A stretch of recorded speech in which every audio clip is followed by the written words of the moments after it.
करवीर तालुक्यातील गांधीनगर येथे किरकोळ वाहन अपघातानंतर दोन मध्यधुंद वायरमॅनांनी भर रस्त्यात धिंगाणा घालत नागरिकांसह पोलिसांना मारहाण केल्याची घटना घडली।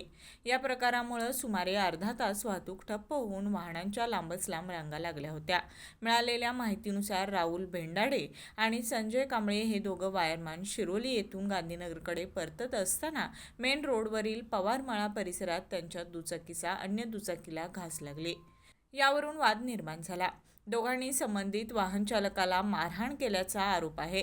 यावेळी गांधीनगर पोलीस ठाण्यातील सहाय्यक फौजदार संदीप जाधव हे घटनास्थळी पोहोचून वाद मिटवण्याचा प्रयत्न करत असताना राहुल भेंडाडे याने त्यांनाही मारहाण आणि शिवीगाळ केल्याचं सांगितलं जातंय।